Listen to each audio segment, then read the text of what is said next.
The Xbox 360 was a console I picked up as soon as it was released, and it quickly became one of my favorites.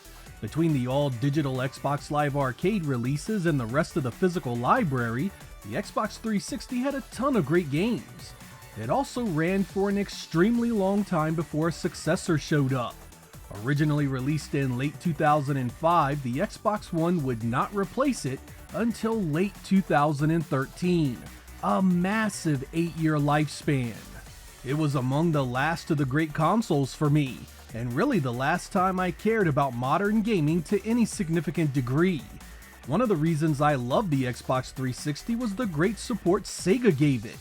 There were dozens of digital Xbox Live Arcade titles, and dozens more released on physical media. The Xbox 360 was even backwards compatible with a few OG Xbox must-owns like Panzer Dragoon Orta and Outrun 2. Sega really expanded during this time as a third-party developer and publisher. They worked with many studios and licensees, and dropped a huge amount of variety that gave everyone something to play. Many of these games had online multiplayer modes as well, so you and your Sega buddies could finally battle it out without needing to be in the same room. I had a hell of a good time with the 360, which prompted me to finally make a top 10 for it. I've compiled a list of games that I consider must-plays, and there are only a few guidelines you need to know about. The first is that the game had to be either developed by or published under the Sega brand. Second, I have broken down the top 10 into two separate lists, one for Xbox Live Arcade and one for the games released on DVD. That's gonna be 20 games we have to go over, so let's get started.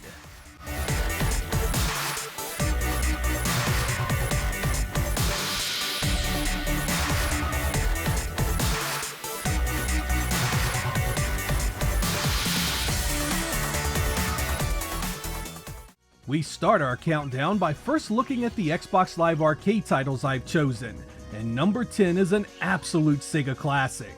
Nights into Dreams on the Xbox 360 was released in 2012 and is based on the re-release for the Sony PlayStation 2.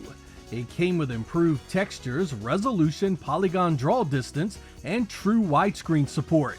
It takes the joy of flying and makes it even prettier than the Saturn original. It even has Christmas nights and can be found on the PlayStation 3 as well.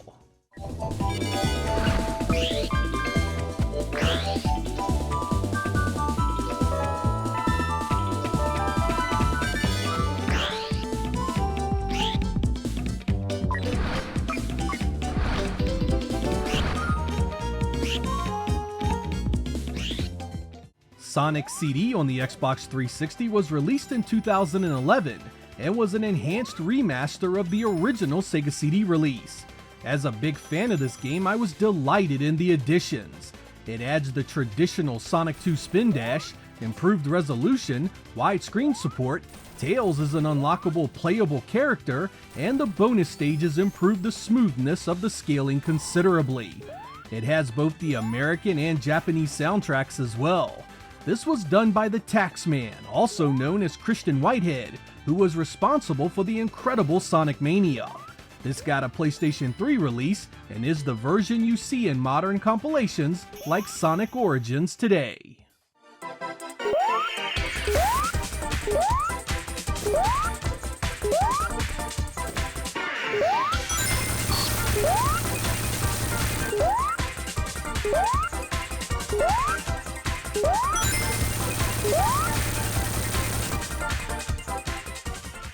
Virtua Fighter 2 was a marvel in the arcade, and the Saturn home port that followed was a technical feat. So when the Xbox 360 version came out in 2012, it was an instant purchase for me. Wow, did it look incredible. It was remastered in HD and ran buttery smooth. It had taken a while, but we finally had a better than arcade perfect version of this game at our fingertips. PlayStation 3 owners also received it, and I hope Sega eventually does remasters like this for more Model 2 games in the future, if not a full series of compilations. 1, ready, go!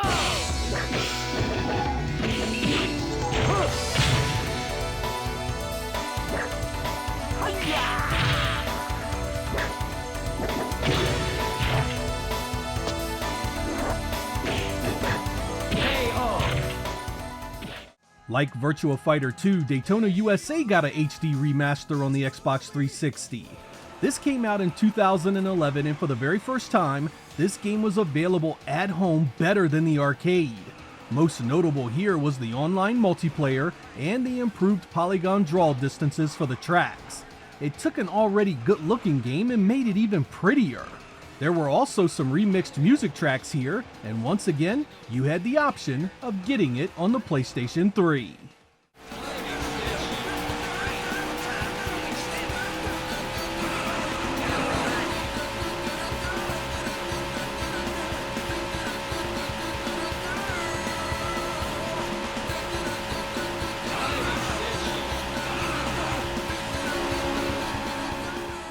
In 2010, Sega ported over Afterburner Climax, a port of the Lindbergh arcade original from 2005.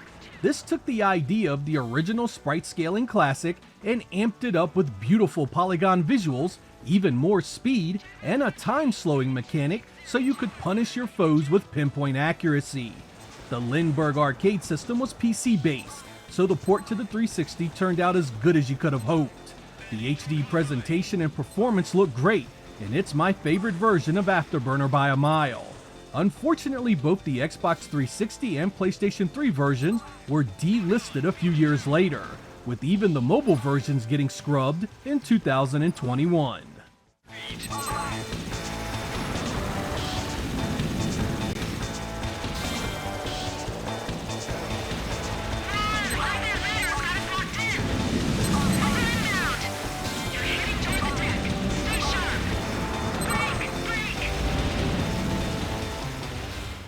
I had tremendous admiration for the original Castle of Illusion games on the Master System and Genesis. When I saw it was getting a remake in 2013, I was a bit skeptical, but turns out it was one heck of a good game itself. This mixes 2D and 3D elements into a really fun platforming adventure. While it keeps a similar theme as the original, it adds tons of new things to do and see. There are big changes and additions to the stage and boss design that keep fans of the original guessing what they'll run into next. This was also on the PlayStation 3 at the time, and a modern PC version is available on Steam as of this video. Mickey had it a little fast. Oh!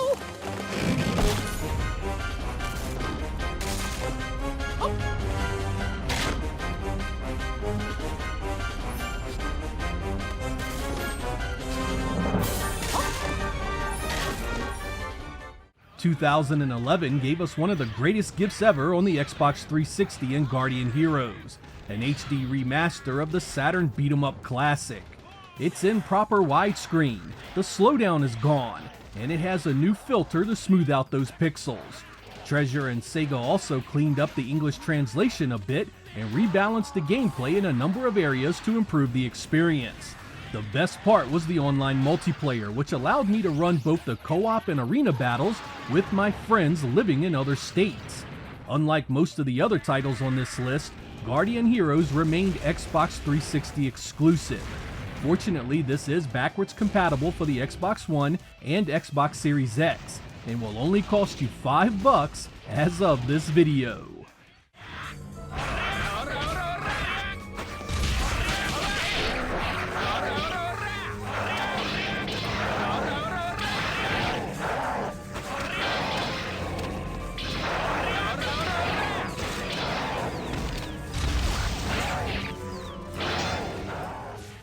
Sega Rally Online was a 2011 Xbox Live Arcade adaptation of the arcade Sega Rally 3 and the physical Sega Rally Revo. It has very similar content and included the stunning Desert 95 track, which recreated the first leg of the original Sega Rally Championship. It's a gorgeous game with great performance, easily the best looking and running in the series. A PlayStation 3 version was also released, though all versions would eventually be delisted and unavailable for purchase. It seems anything that had licensed content, in this case real cars, is not meant to last long in the digital realm. 3, 2, 1, go! Easy right.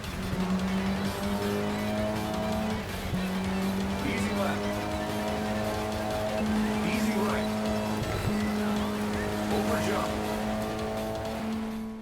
In 2009, Sega released Outrun Online Arcade, a pared-back version of Outrun 2 SP.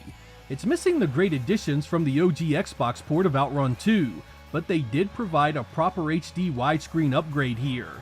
It is by far the prettiest console version of this game to date. Though missing a fair bit of the content from other Outrun 2 releases, it still has time attack, heart attack, and continuous course modes to play around with. The big addition here was the online multiplayer, which for a time was just about the best thing ever. Sadly, as with nearly all of the licensed content Sega makes, the deal with Ferrari expired, leading to this one getting delisted in 2012.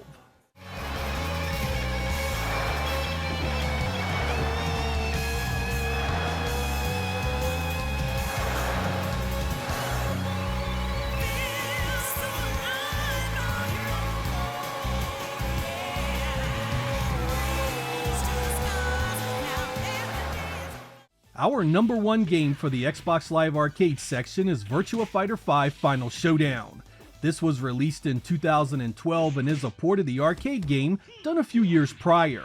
It is an upgraded edition of Virtua Fighter 5, now with loads more content like new outfits, online multiplayer, rebalanced gameplay, and an expanded tutorial to help newcomers. The original arcade was developed on the Sega Lindbergh, so the transition to the Xbox 360 was fairly smooth. It looks and runs great and was nearly as good as Virtua Fighter 4 in all-around fun factor. The only thing that sucked was that some of the additional content was locked behind DLC packs, but it was of little issue when the base game was this good.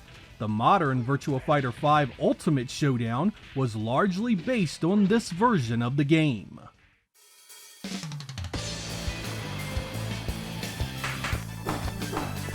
I assume you're ready. Round 1. Ready, go!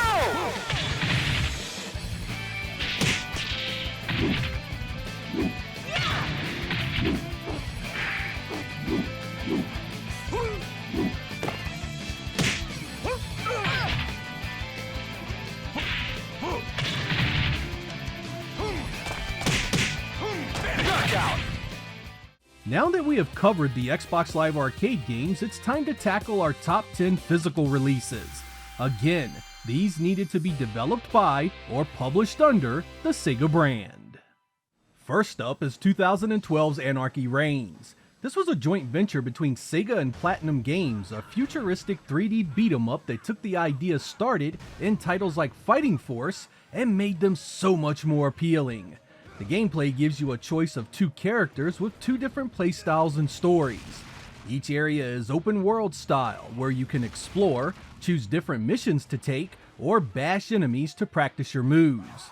There's weak and strong attacks, weapons, vehicles, throws, and plenty more to keep you busy.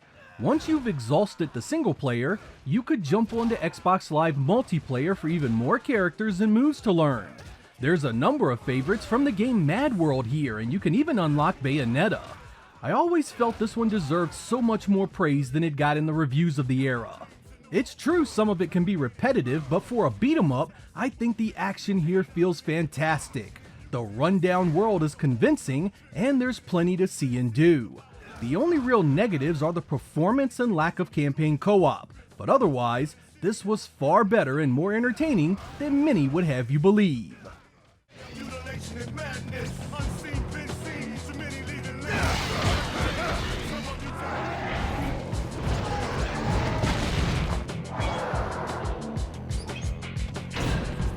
and the bodies of roll, this ain't a gated community. Drop top, no question check.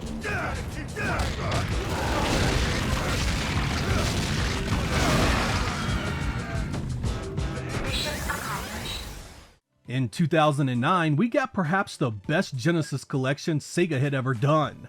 Sonic's Ultimate Sega Genesis collection had just about everything you ever could have wanted in one place when it comes to the 16-bit era. It was missing very few Sega published properties, and it even had some bonus unlockable arcade and Master System titles that were pure icing on the cake. You could also unlock some interviews with the people involved in making some of these games that added an extra layer of interest if you enjoy gaming history. The emulation wasn't bad overall, and it was available on the PlayStation 3 as well.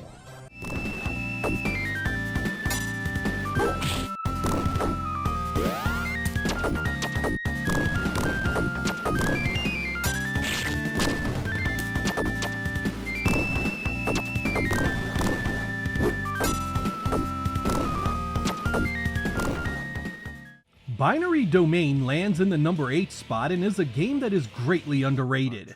I'm not sure if it was the stiff competition it faced in 2012 or what, but this game deserves a lot more love. It was done by the same developers that did the Yakuza series, and is a third-person shooter with cover-based play mechanics. It's like a mix of Gears of War, Mass Effect, and Blade Runner. If that sounds cool, it's because it is. You and your team have to gun down an army of robots and their weapons of war. You forge a relationship with your team that can make or break your mission. I've read Sega didn't advertise this one, leading to many people not knowing anything about it. I recommend it wholeheartedly, and it's a must-own if you've never played it.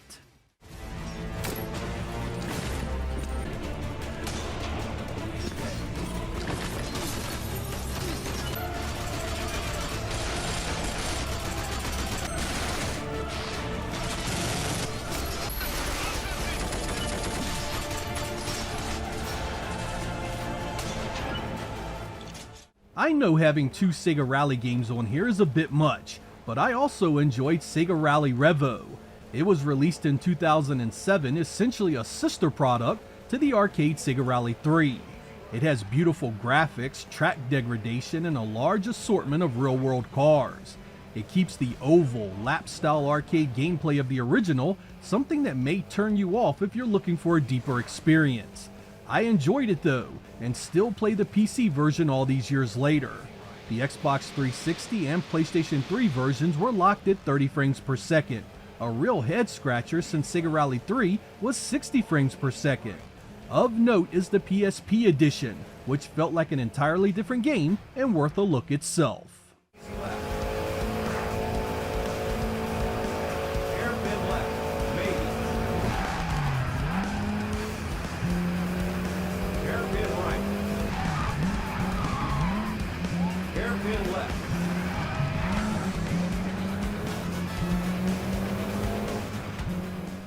Aside from the stupid names, Sonic and Sega Allstars Racing was an incredible mashup from Sega's past. It was released in 2010, developed by the same people that did the home versions of Outrun 2 and its spin-offs, Sumo Digital. This was Sega's version of Mario Kart, a weapons-based racing game using a variety of Sega characters. It's pretty fun to see Ryo battling it out with Billy Hatcher. The stages were all inspired by different Sega games, including remixed music from those titles as well. A sequel was released soon after called Sonic and All-Stars Racing Transformed, which can be easily swapped out here because it was pretty awesome itself. Both those games played great and had the graphics and sound to go along with it. Versions came out for pretty much everything, and they all have little content changes that make them worth a look.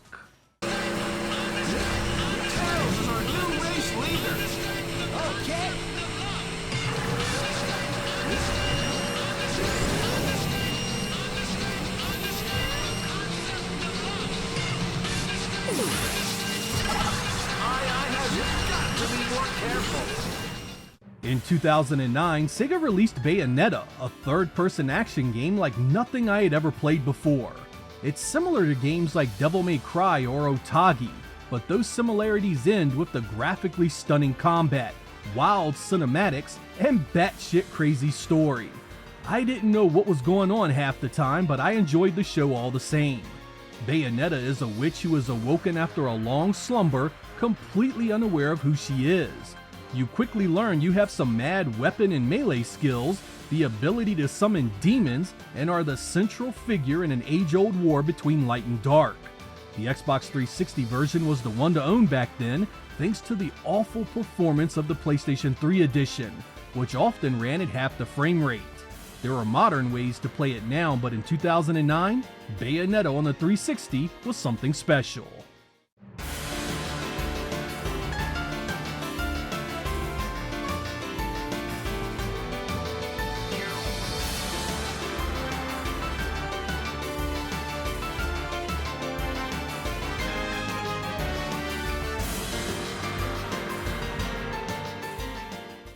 Sonic team came along in 2011 with Sonic Generations, a mashup of different Sonic timelines where you must rescue your friends and find out what's going on. This mixes 2D and 3D gameplay into what was the best Sonic game I had played in years. It's got tons of cool boss fights, stages from classic Sonic games, and a soundtrack you'd never get tired of. I wish they had focused more on the 2.5D game instead of the 3D stages, and that auto attack nonsense, but it was still a fun ride.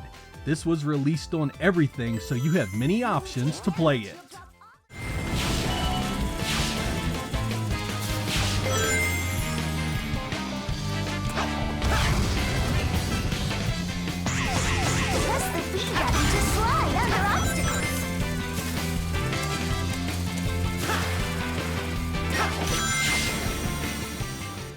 In 2014, Sega released Alien Isolation, the best game in that IP's history. It was played from a first-person perspective and is essentially a survival horror game at its core. You are Amanda Ripley, daughter of the iconic lone survivor from the original film. Looking for your mother, you run smack dab into a nightmare of your own. A xenomorph is loose on your ship, and it's hunting you. The alien is not your only adversary. You'll need to deal with androids and other humans in your quest. This was a white-knuckle thrill ride start to finish. The fear of making it from place to place was constant, and you were always worried of making noise to draw your assailant. As you completed tasks, you were always mindful of your environment, searching out areas to hide and ways to exit if things went sideways. It was a challenging and rewarding ride that horror fans cannot afford to miss. This was a cross-generational release, so it's on everything, even the Nintendo Switch.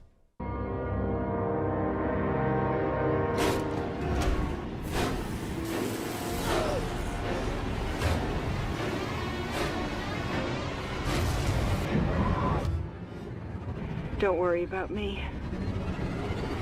I'm sure I'll see you very soon. In 2010, Sega released Vanquish, a third-person shooter that again took big inspiration from Gears of War. This one went the extra mile, however, including a special suit that gives you the ability to boost slide and slow down time for more accurate shots. The cover mechanics weren't like other games either. Here, much of your cover is destructible, so constant movement is needed for survival. The story has Russian radicals taking over a special solar energy station in space, using it against the US and destroying one of its major cities. They plan to do it again, and you're the only one that can stop it. The futuristic setting, the variety of upgradable weaponry, and the constant combat make it something every fan of the genre should check out. Many of the team members that developed Resident Evil 4 helped make Vanquish, including Shinji Mikami in his only title under the Platinum Games label.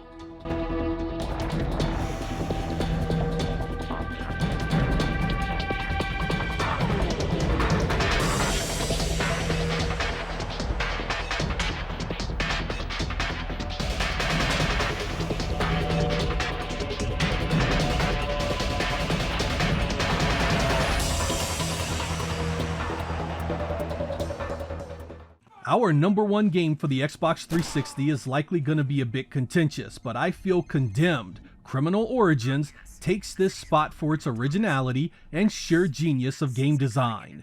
It was released in 2005 alongside the Xbox 360 itself, an early game that was easily missed beside the likes of Call of Duty 2 and Perfect Dark Zero. You are an investigator tracking down a serial killer known as the Matchmaker. You are thrown into turmoil when you are framed for murder and find everything you knew in life was wrong. Now on the run, you must defend yourself at all costs while solving the big mystery of who's behind it all. The draw to this one is its fantastically dark and ominous environments. You are roaming around areas filled with maniacs trying to kill you, and you often have nothing more than what's in your immediate area to defend yourself. The heavy focus on melee combat means you need to use your wits as much as brute force. You need to know when to block, which weapon is best in what situation based on its stats, and when to turn asshole and elbows for greener pastures. It's dark, scary, and highly inspired by a number of great films like Seven and Silence of the Lambs. I admit my fondness for this is likely due to its scary elements, but I really do think this is an excellent game. It gets a bit repetitive at times and it's quite linear, but the combat and atmosphere more than make up for that. A sequel would be released a few years later that I enjoyed as well, but the original here was something worth talking about at the 360's launch.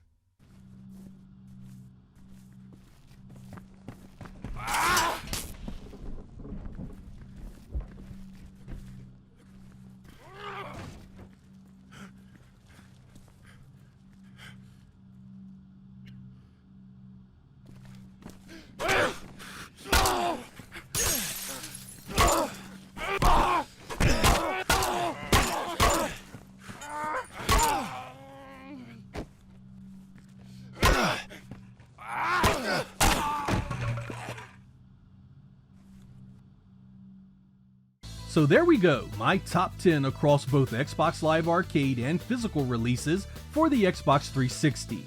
The good news is that many of these games are still available to buy today, either on modern console platforms or Steam versions for the PC. This generation of consoles saw a huge number of memorable releases, and Sega had many more games I'd recommend you play outside of what we just went over. If you still own a 360, most of these games are also pretty cheap to own, well below their original retail prices. I was actually pretty sad to see this generation come to an end. It marked the rise of constant re-releases and remasters, the beginning of the deluge of live service garbage, and a general rehashing of ideas and elements that never seemed to take any real chances anymore. Innovation took a backseat to big budget trends, leading to swaths of software releases that failed to make me care.